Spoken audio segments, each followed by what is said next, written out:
Good morning students. तो बेटा start करते हैं। देखो बेटा हम चल रहे थे कल, बेटा हमने पढ़ा था ट्राई हैलोजन व्युत्पन्न के बारे में। और ट्राई हैलोजन व्युत्पन्न में मैं आपको इतना बता चुका था कि ट्राई हैलोजन व्युत्पन्न क्या होते हैं। यानी कि किसी भी एल्केन में से अगर आप 3 हाइड्रोजन हटाकर अगर आप हैलोजन लगाते हो तो क्या बन जाता है बेटा? ट्राई हैलोजन व्युत्पन्न।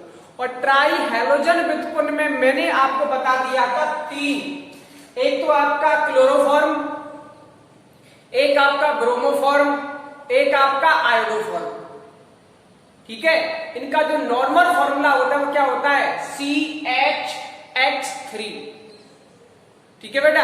और मैंने आपको बता दिया था कि क्लोरोफॉर्म कैसा होता है? रंगहीन होता है, मीठी गंध वाला होता है।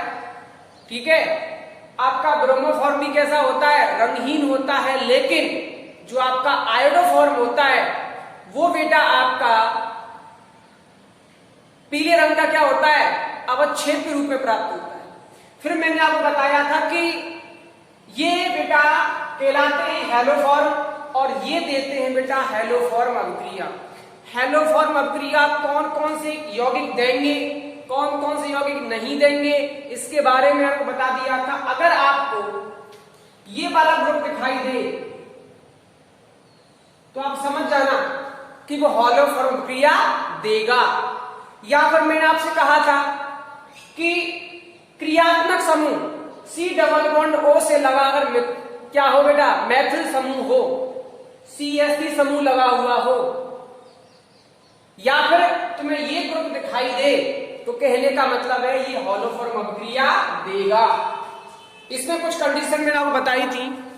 मैंने आपसे कहा था मेन रूप से वो एल्डिहाइड देंगे और कीटोन देंगे। उसके बाद एल्डिहाइड और कीटोन में भी सभी एल्डिहाइड और कीटोन ये अभिक्रिया नहीं देंगे। जिनमें तुम्हें ऐसा ग्रुप दिखाई दे तो वो तो दे सकते हैं और दिखाई ना दे तो वो नहीं दे सकते। ठीक है बेटा। जैसे कि एल्डिहाइड में था, मैं आपको एसिटाल्डिहाइड देगा, बाकी कोई नहीं देगा। उसके बाद हम आए थे एल्कोहल पर। एल्कोहल भी, कुछ एल्कोहल भी हैलोफॉर्म अभिक्रिया या फिर हैलोफॉर्म अभिक्रिया देंगे। इनमें कौन सा था बेटा आपका? एथिल अल्कोहल, या फिर ऐसा एल्कोहल जिसमें सेकंड पोजीशन पर क्या लगा हो? OH लगा हो, उसे बोलते 2 ऑल, वो भी हैलोफॉर्म अभिक्रिया देगा। ठीक है। उसके बाद मैंने आपको हैलोफॉर्म अभिक्रिया की कुछ रिएक्शन बता दी थी कि इस अभिक्रिया में आपको याद रखना है। इस अभिक्रिया में बेटा आपको एक तो हैलोजन यूज करना है और एक आपको यूज करना है बेटा क्षार। क्षार में आप NaOH यूज कर सकते हो, आप KOH भी यूज कर सकते हो। तो देखो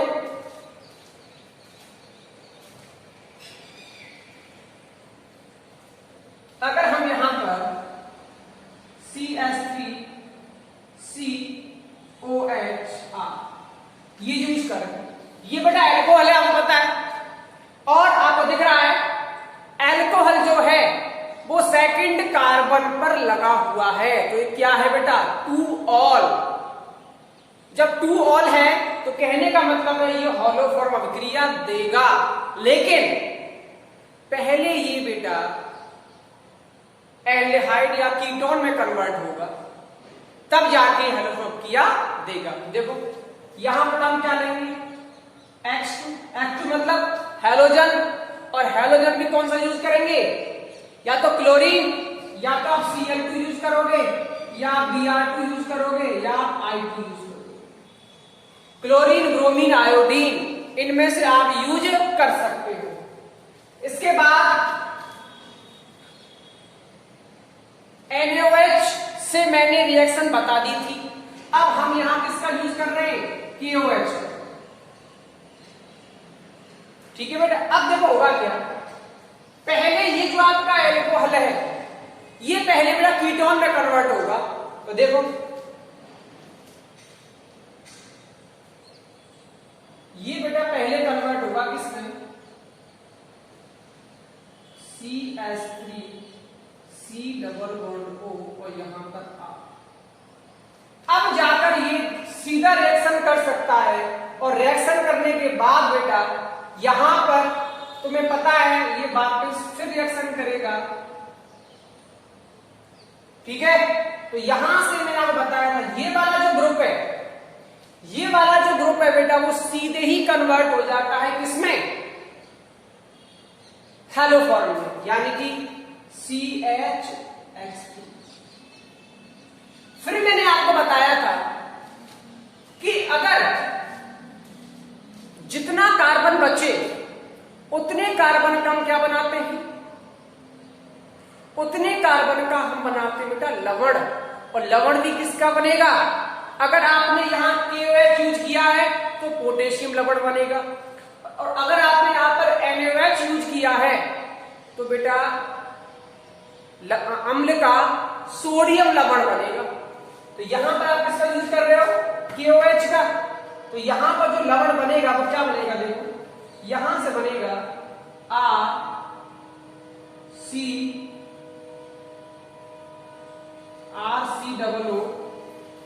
और यहां से बनेगा बेटा एक मिनट रुको, यहां से बनेगा RCOO। क्या बनेगा बेटा, RCOO। बात सुनाई नहीं बेटा आपके, कहने का मतलब ये है अगर आप यहां R की जगह CH3 यूज करते हो तो वहां बनेगा क्या बेटा, CH3COO।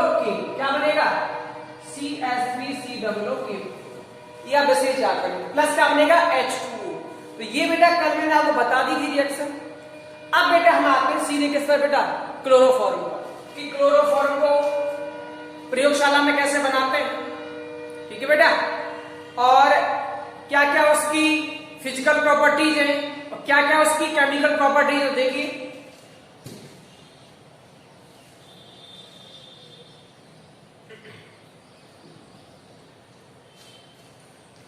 क्लोरोफॉर्म,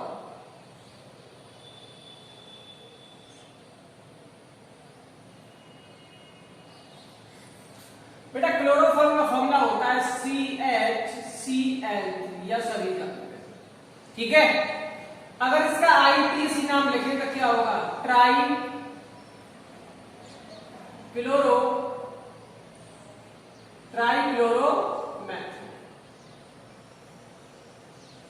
ठीक है बेटा। आपको पता है कैसा होता है, रंगहीन होता है, कलरलेस होता है, इसका कोई रंग नहीं होता, उसकी गंध कैसी होती है, मीठी गंध होती है, ठीक है।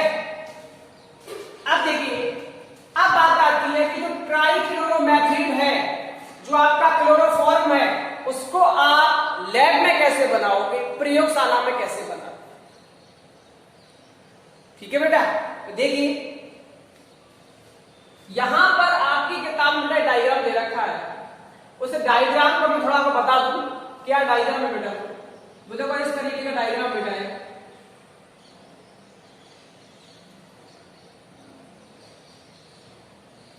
और इसे बेटा नीचे से हीट किया गया है, इसको किसी स्टैंड पर कस देते हैं। अब यहां पर एक U आकार की ट्यूब के द्वारा इस तरीके से, और यहां बेटा लगा होता है क्या,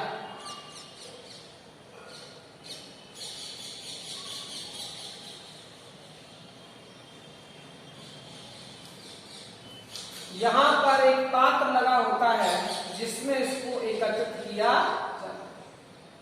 अब देखिए होता क्या है, तुम्हें याद रखना है कि क्लोरोफॉर्म बनाने के लिए कई सारी विधियां हैं, लेकिन लैब में हम कौन से यूज करते हैं, तो याद रखें हम क्या करते हैं लैब में बेटा, या तो हम लेते हैं एसीटोन या बेटा हम लेते हैं एथिल अल्कोहल। क्या लेते हैं बेटा, एथिल अल्कोहल।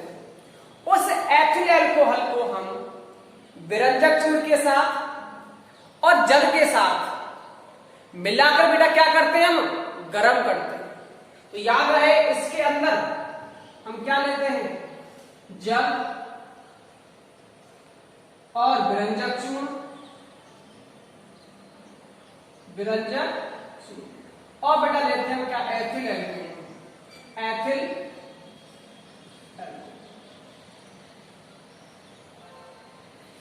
लेने को तो आप एसीटोन भी ले सकते हो, ठीक है बेटा। अब देखिए विरंजक चूर्ण में जल मिलाकर लगभग 200 ग्राम लेने पर उसमें हम वाटर ऐड करते हैं तो उसका एक पेस्ट बन जाता है, एक पेस्ट इसमें बन जाता है।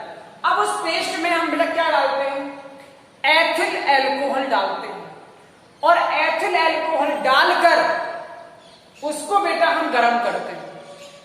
अब गर्म करने से क्या होता है, गर्म करने पर बेटा इसमें जो आपका क्लोरोफॉर्म है वो बाष्पित होकर इस नली के द्वारा और यहां इस पात्र में एकत्रित हो जाता है। यहां पर ठंडा जल इसमें प्रवाहित किया जाता है और यहां से वो जल बाहर निकल जाता है, जो कैसा होता है, गर्म होता है। अब जैसे ही क्लोरोफॉर्म इसमें जाता है तो ठंडा होने की वजह से वो इस वाले पात्र में एकत्रित हो जाता है, जिसमें उसके साथ क्या होता है, जल होता है। लेकिन आपको पता होना चाहिए कि क्लोरोफॉर्म जो होता है वो जल में बेटा आसानी से घुलता नहीं है, बहुत कम विलेय होता है और वो जल से भारी भी होता है। इसलिए हम उसको आसानी से NaOH में धोकर और CaCl2 के द्वारा शुष्क करके उसे पुनः आश्वन द्वारा प्राप्त कर लेते हैं, ठीक है। तो ये डायग्राम तो आपकी बुक में बन रहा होगा बेटा, ज्यादा इंपॉर्टेंट चीज नहीं है, लेकिन इसकी जो केमिकल रिएक्शन, कौन सी केमिकल रिएक्शन कब होती है वो बहुत इंपॉर्टेंट है। इसमें तो खास ऐसा कुछ है नहीं, अब याद रखना है बस, एथिल अल्कोहल लिया और विरंजक चूर्ण और जल लिया, तीनों को मिक्स करके हम क्या करते हैं, गर्म करते हैं। गर्म करने के बाद जो आपका एथिल अल्कोहल है और जल है वो बाष्पित होकर इस यू आकार की ट्यूब लगी हुई आपकी इसमें जाता है और यहां पर ठंडा होने की वजह से वो इस पात्र में एकत्रित हो जाता है, जिसको NaOH द्वारा धोकर और CaCl2 द्वारा शुष्क करके पुनः आसवन से प्राप्त कर लिया जाता है, ठीक है। ये तो बेटा आपकी है लैब का मेथड है, लेकिन इंपॉर्टेंट है इसका केमिकल रिएक्शन, यानी कि इसमें जितनी भी केमिकल रिएक्शन होती है उस केमिकल रिएक्शनों में कौन सी केमिकल रिएक्शन कब होती है, कौन किससे रिएक्शन करता है, तो देखिए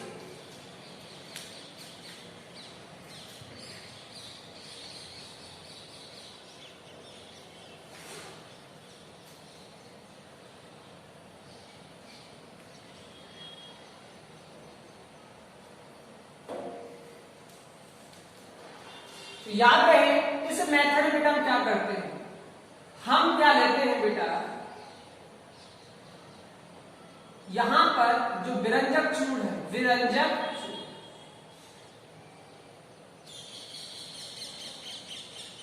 विरंजक चूर्ण को जल तथा एथिल अल्कोहल, जल तथा एथिल अल्कोहल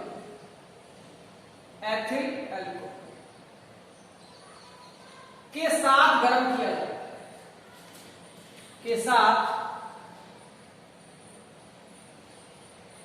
गर्म किया जाए।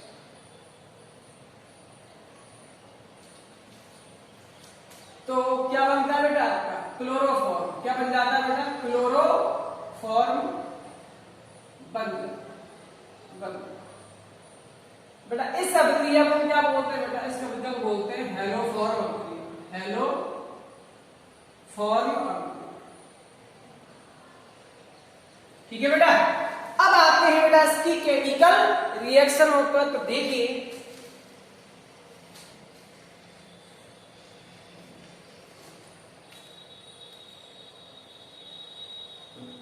अब देखिए होता क्या होता, फर्स्ट स्टेप इसका जो फर्स्ट स्टेप होता है उसमें बेटा क्या होता है, जो आपका विरंजक चूर्ण है उस विरंजक चूर्ण में बेटा क्या मिलाते हैं, हम वाटर मिलाते हैं।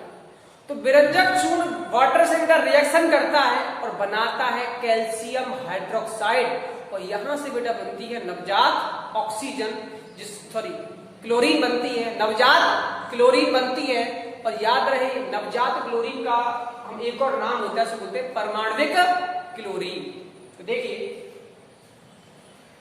CaOCl2 ये क्या बेटा, विरंजक चूर्ण। इसकी अभिक्रिया किससे कराते हैं बेटा, वाटर के साथ। तो याद रहे यहां से बनता है बेटा कैल्शियम हाइड्रोक्साइड प्लस यहां से बनता है बेटा आपका क्या, ये Cl2 नहीं है, ये बेटा नवजात क्लोरीन है जिसे हम बोलते हैं परमाणविक क्लोरीन। अब देखिए अब ये रिएक्शन हो गई। अब देखो हमको जो चाहिए था वो मिल गया। हमको हैलोफॉर्म अभिक्रिया में एक तो बेटा क्या लेना होता है, क्षार या बेस, और एक बेटा हमें लेना होता है हैलोजन। तो हमें यहां पर दोनों ही चीजें मिल गई, हमें यहां पर बेस भी मिल गया और हैलोजन भी मिल गया। अब यहां से जो अभिक्रिया होगी बेटा वो कौन सी होगी, हैलोफॉर्म रिएक्शन। तो देखिए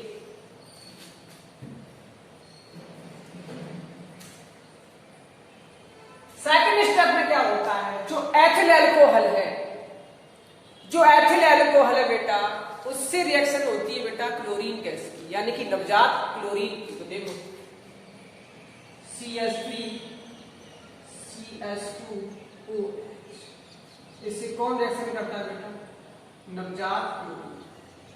अब देखो यहां देखने की बात ये है बेटा, मैं आपको बता दूं एथिल अल्कोहल डायरेक्ट ही हैलोफॉर्म अभिक्रिया नहीं देते, पहले बेटा वो किसी ना किसी तरह से कन्वर्ट होते हैं, चेंज होते हैं बेटा एल्डिहाइड।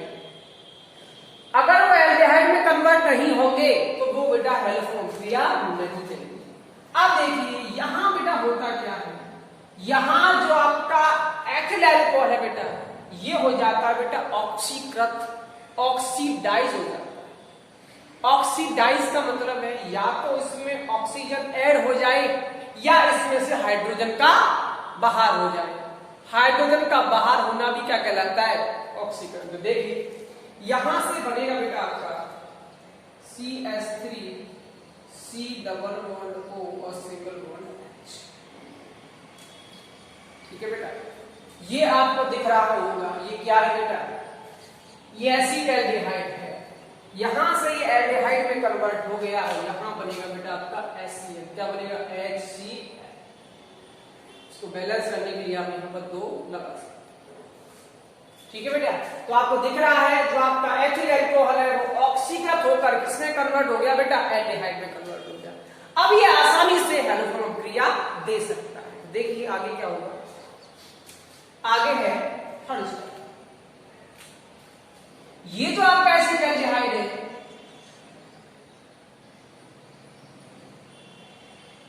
ये बेटा किससे रिएक्शन करेगा, क्लोरीन के साथ। और जब भी क्लोरीन के साथ यहां पर हम 6 क्लोरीन यूज करते हैं तो यहां से बनेगा, देखो मैंने आपसे कहा था कि एल्डिहाइड जब हैलोजन से रिएक्शन करेगा तो ये वाला जो ग्रुप है, ये वाला यही ग्रुप कन्वर्ट होगा बेटा क्लोरोफॉर्म में। और मैंने आपसे बताया था कि इस ग्रुप के निकलने के बाद जो ग्रुप बचता है उसमें जितने कार्बन हैं उतने कार्बन का हम क्या बनाते हैं बेटा, अम्ल का लवण बनाते हैं। तो देखो यहां से बनेगा बेटा आपका CaCl3 और डबल बॉन्ड O।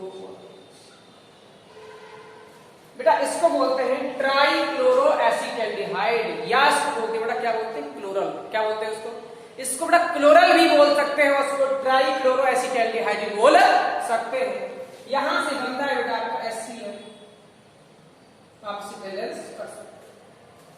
ठीक है बेटा, वापस देखिए पहले स्टेप में आपको दिख रहा है जो विरंजक चूर्ण है वो जल से रिएक्शन कर रहा है और क्या बना रहा है बेटा, वो बना रहा है बेटा कैल्शियम हाइड्रोक्साइड और नवजात क्लोरीन।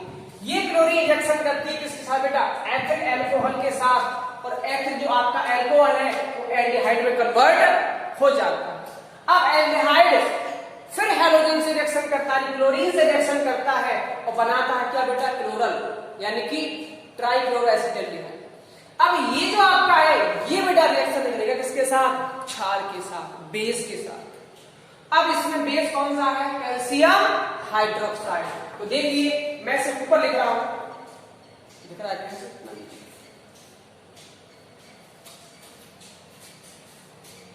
ठीक है, इसको भी नहीं लिखता हूं। अब देखिए, अब आपका ये बचा, यानी कि CCl3 और C डबल बॉन्ड OH। अब इसकी क्रिया किससे कराएंगे? कैल्शियम हाइड्रोक्साइड के साथ। अब यहां से बस आपको इतना याद रखना है कि देखो यहां से तो कौन बनेगा? क्लोरोफॉर्म। तो बना दीजिए CHCl3। और अब इसको निकलने के बाद क्या बचा? एक कार्बन। और एक कार्बन का अम्ल होता है कौन सा? फॉर्मिक अम्ल। कौन सा होता है बेटा? फॉर्मिक अम्ल। अब तुम्हें बनाना है फॉर्मिक अम्ल का कैल्शियम लवण। तो फॉर्मिक अम्ल का फॉर्मूला क्या होता है? HCOOH। अगर इसमें से आप H निकाल दो और कैल्शियम लगा दो तो बन जाएगा कैल्शियम लवण। लेकिन यहां पर आपको दो यूज करने पड़ेंगे, क्योंकि कैल्शियम की बैलेंस कितनी होती है? +2। तो यहां पर भी दो आपको मॉलिक्यूल लेने पड़ेंगे। तो यहां से बेटा आपका बनेगा क्या? यहां से बनेगा HCOO का होल ट्वाइस और कैल्शियम। तो आपको दिख रहा है, वापस देखिए, विरंजक चूर्ण जल से अभिक्रिया कराई, बना कैल्शियम हाइड्रोक्साइड और नवजात क्लोरीन। नवजात क्लोरीन रिएक्शन करती है एथिल अल्कोहल के साथ और उसको कन्वर्ट कर देती है एसिटाल्डिहाइड में। अब एसिटाल्डिहाइड फिर नवजात क्लोरीन से रिएक्शन करता है और वो बेटा कन्वर्ट हो जाता है किसमें? क्लोरल में। अब ये जो क्लोरल होता है ये वापस क्षार से, यानी कि जो आपने यूज किया है कैल्शियम हाइड्रोक्साइड, उससे रिएक्ट करके बेटा बना लेता है क्या? क्लोरोफॉर्म। और साथ में बनता है फॉर्मिक अम्ल का कैल्शियम लवण। जितना कार्बन बचे उतने कार्बन का बेटा क्या बना देते हैं? अम्ल बना देते हैं। तो ये बेटा आपकी रिएक्शन पूरी हो चुकी है। तो ये है बेटा क्लोरोफॉर्म बनाने का प्रायोगिक मेथड यानी प्रयोगशाला विधि। अब आप यहां पर अगर आप एसीटोन का यूज करें, अगर आप यहां पर एथिल अल्कोहल ना देकर अगर आप एसीटोन का यूज करें तो देखो क्या होगा। ये तो कब है? ये तो जब है कि विरंजक चूर्ण से आप कैसे बनाओगे। अगर आपको यहां पर अगर यहां पर आपको दिया गया एथिल अल्कोहल, अगर एथिल अल्कोहल की जगह आप एसीटोन यूज करो तो देखो क्या होगा। रिएक्शन में ज्यादा डिफरेंस नहीं है, सेम रिएक्शन है।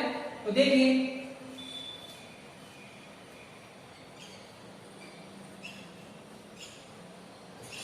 अगर आप यहां पर क्या यूज करो बेटा? एसीटोन।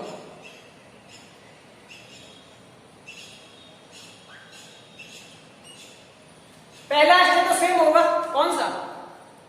वही विरंजक चूर्ण जल से अभिक्रिया करेगा तो क्या बनेगा? कैल्शियम हाइड्रोक्साइड और नवजात क्लोरीन बनेगी। अब जो नवजात क्लोरीन है वो किससे रिएक्शन करेगी? एसीटोन के साथ। फिर वही कहानी यहां से बनेगा तो देखो क्या बनेगा। यहां से CCl3 और C डबल बॉन्ड O। क्या है ये है बेटा का क्या? ट्राइक्लोरो एसीटेन। ठीक है, ट्राइक्लोरो एसीटोन बोल सकते हैं आप। अब यहां से आपको याद रखना है, यहां से बनेगा आपका HCl। अब फिर वही कहानी, इसकी रिएक्शन किससे होगी बेटा? अब इसकी रिएक्शन डायरेक्ट आप किससे करा दो? CCl3 C double bond O। इसकी रिएक्शन सीधा आप किससे करा दो बेटा? Calcium hydroxide. कैल्शियम। तो आपको दिख रहा है ये ग्रुप किसमें कन्वर्ट हो जाएगा बेटा? क्लोरोफॉर्म में। तो यहां से बनेगा बेटा CHCl3+। अब कितने कार्बन बचे बेटा? हमारे पास बचे हैं बेटा केवल 2 कार्बन। और 2 कार्बन वाला जो अम्ल होता है वो होता है बेटा एसिटिक अम्ल। क्या होता है? 2 कार्बन वाला होता है बेटा एसिटिक अम्ल CH3COOH। अगर इसमें से आप इस H को हटा दीजिए और यहां पर आप कैल्शियम लगा दो तो आपको यहां पर 2 यूज करने पड़ेंगे। तो यहां से बनेगा बेटा आपका CH3COO का होल टू आर। ये बेटा आपकी अभिक्रिया होगी, कोई ज्यादा फर्क नहीं है, ठीक है, सेम रिएक्शन है। वहां तो केवल 1 कार्बन वाला अम्ल रहा था, यहां बनेगा 2 कार्बन वाला अम्ल बस। तो ये बेटा आपकी पूरी अभिक्रिया कंप्लीट हो चुकी है। कौन सी विधि है बेटा? ये विधि है बेटा प्रायोगिक विधि, जो प्रैक्टिकल मेथड। अब आता है सोडियम हाइपोक्लोराइड से आप क्लोरोफॉर्म कैसे बनाओगे। तो देखिए,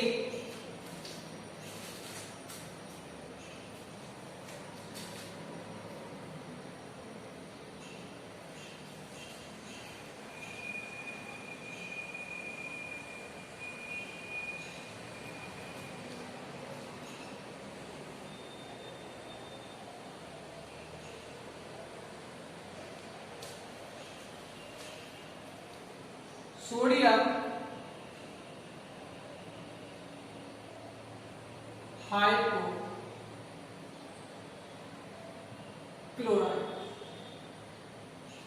यानी कि NaOCl, ये होता है सोडियम हाइपोक्लोराइड। तो देखिए होता क्या बेटा, अगर हम इसकी अभिक्रिया किससे कराते हैं? अल्कोहल से। और अल्कोहल भी कौन सा? 2-ऑल वाला, यानी कि इस अल्कोहल।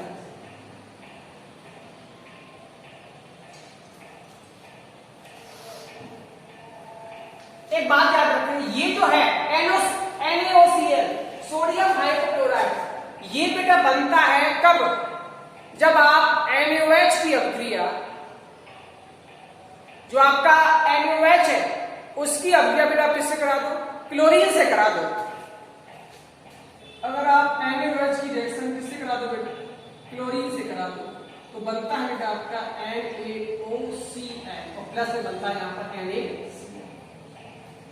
ठीक है, ये जो NaCl है बस यही इस रिएक्शन में भाग लेगा। तो देखो क्या होगा, यहां से अगर आप यूज करते हो CH3C और यहां पर लगाते हैं आप OH, ये क्या चीज है? ये अल्कोहल ही है, लेकिन इस पर सेकंड वाले कार्बन पर क्या लगा हुआ है? OH लगा हुआ है। अगर आप इसकी रिएक्शन किससे कराते हैं?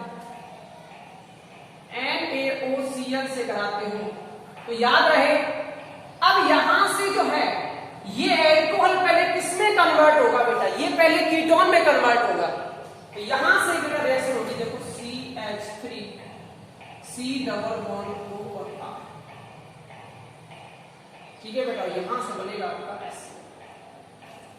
अब ये जो आपका कीटोन है ये वापस रिएक्शन करेगा NaCl के साथ, यहां बनेगा CH3C≡OR, ये वापस रिएक्शन करेगा जिससे NaOCl के साथ। तो यहां पर जो रिएक्शन होगी तो देखो क्या होगा, यहां से बनेगा CCl3 और C≡OR प्लस बनेगा आपका NaOH। ठीक है बेटा, अब यहां से आपको दिख रहा होगा जब वापस CaCl3 और C≡OR, अगर आप यहां पर R की जगह पर CH3 यूज करते हो तो आपने अभी पढ़ा है पिछले आपने कि यहां से क्या बनेगा? ट्राइक्लोरोएसीटोन बनेगा। अब इसकी अभिक्रिया किससे करा रहे हो? NaOH, जो क्या है? क्षार है। तो NaOH की उपस्थिति में क्या होगा? ये किसमें कन्वर्ट हो जाएगा? तो ये कन्वर्ट होगा CHCl3 में। प्लस अब कितने कार्बन बचे? 1 कार्बन है।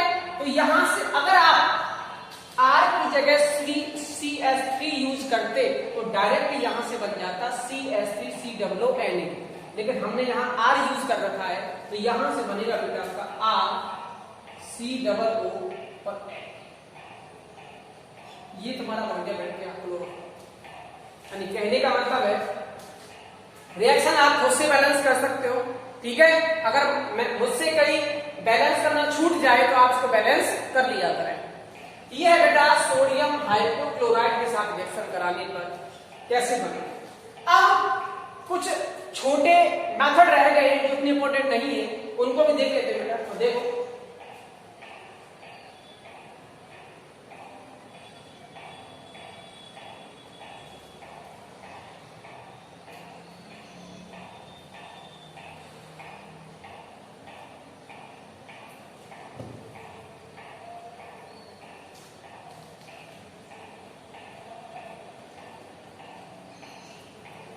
अगर CCl4 कार्बन टेट्रा क्लोराइड, अगर हम इसका क्या कराने बेटा, आंशिक अपचयन, क्या कराते हैं, आंशिक अपचयन, पूर्ण अपचयन नहीं, आंशिक अपचयन कराते हैं। किसकी उपस्थिति कराने बेटा, Fe+H2O की प्रवृत्ति। तो कुछ नहीं करना बेटा, एक H अंदर जाएगा और एक Cl बाहर आ जाएगा, तो यहां से बनेगा CH Cl3+H। ठीक है, आप इसको, ठीक है, आपको दिख रहा है। छोटी सी रिएक्शन में याद रखनी है कि अगर हम CCl4 का Fe+H2O की प्रेजेंस में आंशिक अपचयन करा दें तो हमें मिलता है बेटा क्या, क्लोरोफॉर्म। ठीक है बेटा। अब देखिए एक आपका इसमें अगला रह गया है बेटा आपका कि मैथेन के क्लोरीनीकरण से, मैथेन के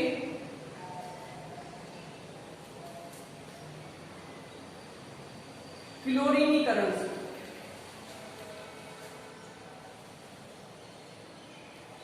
अब देखिए बेटा मैथेन के क्लोरीनीकरण से आप क्लोरोफॉर्म कैसे बनाओगे। तो देखिए आपको याद रखना है और आप इसी को जानते होंगे कि जब मैथेन का हम कराते हैं क्लोरीनीकरण, तो मैथेन का जब क्लोरीनीकरण कराते हैं तो आप 11th में भी पढ़ चुके हो, इस चैप्टर के स्टार्टिंग में भी पढ़ चुके हो। जो मैथेन होती है, अगर इस मैथेन का हम क्या कराएं, क्लोरीनीकरण, मतलब इसमें क्लोरीन क्या होता है, ऐड होता है, क्लोरीनीकरण। तो आपको पता है ये जो अभिक्रिया होती है ये बेटा मुक्त मूलक अभिक्रिया का उदाहरण है। क्या है बेटा, ये मुक्त मूलक, फ्री रेडिकल रिएक्शन। और ये बेटा अभिक्रिया किसकी उपस्थिति में होती है, Hν मतलब सूर्य के प्रकाश की उपस्थिति में। अब इस अभिक्रिया में होता क्या है, देखो एक क्लोरीन अंदर जाएगा और एक H बाहर आएगा। तो देखो यहां से बनेगा CH3Cl+S। आपको पहले ही पता है इस अभिक्रिया में हम बेटा जो क्लोरीन लेंगे वो क्या लेंगे, आधिक्य में लेंगे, अधिक मात्रा में, जिससे ये रिएक्शन यहां ना रुककर और आगे वहां रुकेगी जहां, जब तक इसमें पूरे जो इसके क्या है हाइड्रोजन है मैथेन के, वो सारे क्लोरीन से क्या हो जाएंगे बेटा, हट जाएंगे। ठीक है, तो देखिए अब बेटा ये वापस फिर रिएक्शन करेगा किसके साथ, क्लोरीन के साथ। फिर वही कहानी, एक H बाहर और एक क्लोरीन अंदर जाएगा, तो यहां से बनेगा CH2Cl+S। ये बेटा फिर रिएक्शन करेगा क्लोरीन के साथ, एक H बाहर एक क्लोरीन अंदर, तो यहां बनेगा CHCl3+S। ये फिर क्लोरीन से रिएक्शन करेगा, तो यहां से बनेगा बेटा देखो क्या, ये फिर क्लोरीन से रिएक्शन करेगा, फिर वही एक H बाहर एक क्लोरीन अंदर जाएगा, तो यहां से लास्ट में बचेगा CCl4+S। तो आपको दिख रहा होगा पहले स्टेप में क्या बना, ये प्रोडक्ट, दूसरे स्टेप में ये प्रोडक्ट, तीसरे स्टेप में ये प्रोडक्ट, चौथे स्टेप में ये प्रोडक्ट। यानी कि इस अभिक्रिया में एक प्रोडक्ट ना बनकर कई सारे प्रोडक्ट बन जाते हैं। यानी कि आपको बेटा प्राप्त होता है एक मिश्रण, एक आपको एक मिक्सचर प्राप्त होता है, और इस मिक्सचर में, इस मिक्सचर का बेटा हम कराते हैं आंशिक आशवन, और उस आशवन के द्वारा हम बेटा क्लोरोफॉर्म को प्राप्त कर लेते हैं। ये विधि बेटा आप पहले ही पढ़ चुके हैं। ठीक है बेटा, ये आपकी विधियां थी। अब बेटा इसमें आता है आपका क्या, आपका इसमें आता है फिजिकल प्रॉपर्टीज, और फिजिकल प्रॉपर्टीज में कुछ खास नहीं है, बस आपको इतना याद रखना है कि क्लोरोफॉर्म रंगहीन होता है, कलरलेस होता है, मीठी गंध वाला होता है, जल से थोड़ा भारी होता है, और जल में क्या होता है, अल्प विलयन, जल में घुलता नहीं लेकिन ईथर वगैरह में घुल जाता है। ठीक है बेटा। और अब पता है क्लोरोफॉर्म का उपयोग किया जाता है निश्चेतक के रूप में, यानी कि बेहोश करने में किया जाता है। ठीक है, लेकिन आजकल इसका अधिक यूज नहीं होता। ठीक है, पहले हुआ करता था। अब आता है बेटा नेक्स्ट, आपका आता है इसकी केमिकल प्रॉपर्टीज। क्या आती है बेटा इसकी केमिकल प्रॉपर्टीज?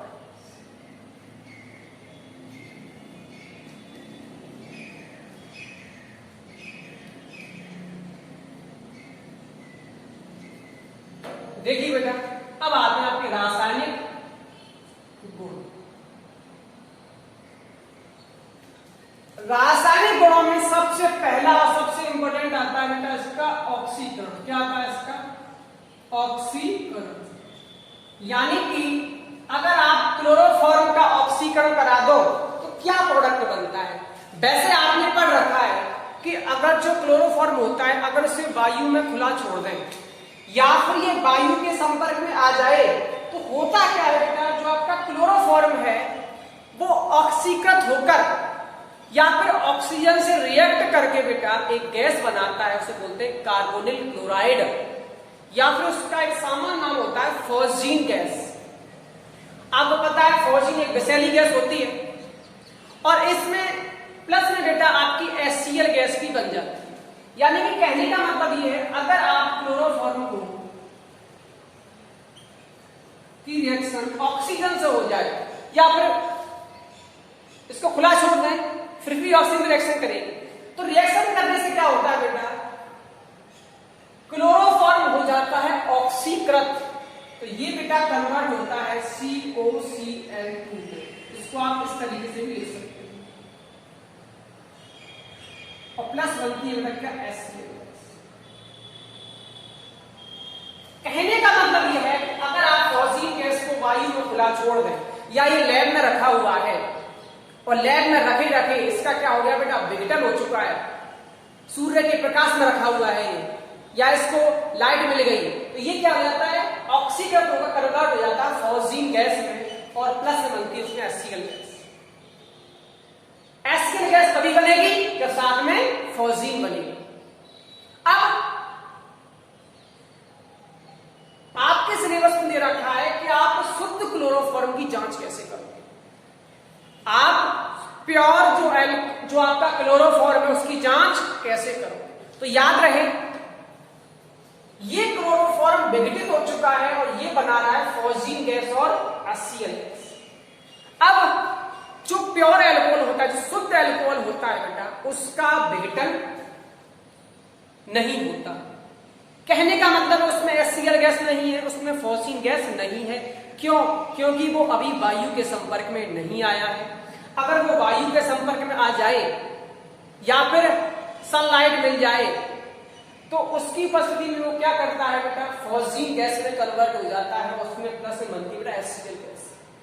अब हम करते क्या है, हमारे पास लैब में अगर रखी हुई है बेटा क्लोरोफॉर्म, और हमें ये पता लगाना है कि इसमें HCl गैस बनी है या नहीं बनी है, यानी कि ये अशुद्ध हो गया है या फिर ये प्योर क्लोरोफॉर्म ही है। इसके लिए बेटा टेस्ट होता है, उसे बोलते हैं क्लोरोफॉर्म की शुद्धता का टेस्ट। तो देखो आपको याद रखना है, अगर आप CHCl3, ये प्योर क्या है, क्लोरोफॉर्म, अगर इसकी रिएक्शन किससे करा दो, AgNO3 के साथ, एक्वा से ही पानी लगा, ठीक है, आप करा दो AgNO3 के साथ करा दो इसकी रिएक्शन। अगर आप इसकी रिएक्शन AgNO3 से कराओगे तो ये कोई रिएक्शन नहीं करेगा। लेकिन अगर आपके पास AgNO3 है और आपने उसको डाल दिया किसमें, क्लोरोफॉर्म में, अगर इस क्लोरोफॉर्म में HCl गैस बन गई है तो तुरंत silver nitrate nitrate AgNO3 HCl से रिएक्शन करेगा तो बेटा बना लेगा AgCl प्लस H। ये जो AgCl है इसका बेटा हमें प्राप्त होता है श्वेत अवक्षेप। क्या प्राप्त होता है? श्वेत अवक्षेप। ठीक है बेटा, हमें प्राप्त होता है बेटा AgCl का श्वेत अवक्षेप। और अगर AgCl का श्वेत अवक्षेप आ रहा है तो कहने का मतलब है वो शुद्ध क्लोरोफॉर्म नहीं है, यानी कि वो जो क्लोरोफॉर्म अभी यूज किया है वो कन्वर्ट हो चुका है किसमें? उसमें फॉस्फीन गैस बनने लग गई है और उसमें HCl गैस भी बन रही है। फिर उस वाले क्लोरोफॉर्म का उपयोग हम निश्चितक के रूप में बेहोश करने में नहीं कर सकते, ठीक है, क्योंकि इसका अधिक डोज देने पर मनुष्य की मृत्यु भी हो सकती है। ठीक है बेटा, याद रहे कि क्लोरोफॉर्म की शुद्धता का टेस्ट है। तो कहने का मतलब ये है कि अगर आपके पास शुद्ध क्लोरोफॉर्म है, अगर उसकी आप रिएक्शन किससे कराओ बेटा? AgNO3 के साथ कोई रिएक्शन नहीं होती है। लेकिन अगर आप उसमें अगर HCl गैस बन गई है तो जो HCl गैस है वो रिएक्ट करती है बेटा सिल्वर नाइट्रेट के साथ AgNO3 के साथ और बनाती है AgCl का श्वेत अवक्षेप। अगर उसमें श्वेत अवक्षेप आता है तो आप समझ जाना उसमें HCl गैस है और उसका यूज फिर हम निश्चितता के रूप में नहीं करते। ठीक है बेटा, आगे देखिए, आगे बात आती है कि हम जो आपका क्लोरोफॉर्म होता है इसको हम कहां स्टोर करते हैं। तो आपकी किताब में स्पष्ट ये लिखा हुआ है कि क्लोरोफॉर्म को बेटा हमेशा बंद करते हैं गहरे कलर के रंग की बोतलों में, जिनका कलर कैसा होता है? डार्क कलर होता है, जिससे उसके पास सनलाइट ना जाए, सूर्य का प्रकाश अंदर ना जाता है। या फिर उन पर हम लेबल लगाकर, कागज का एक लेबल लगाकर और उसको कंप्लीट भरकर उसको ऐसी जगह रखते हैं जहां पर सूर्य का प्रकाश न मिले। ठीक है, तो यो बेटा ये इसका क्या होता है? इसको स्टोर किया जाता है। लेकिन अगर इसको सनलाइट मिल जाए तो सनलाइट में क्या होता है? ये टूट कर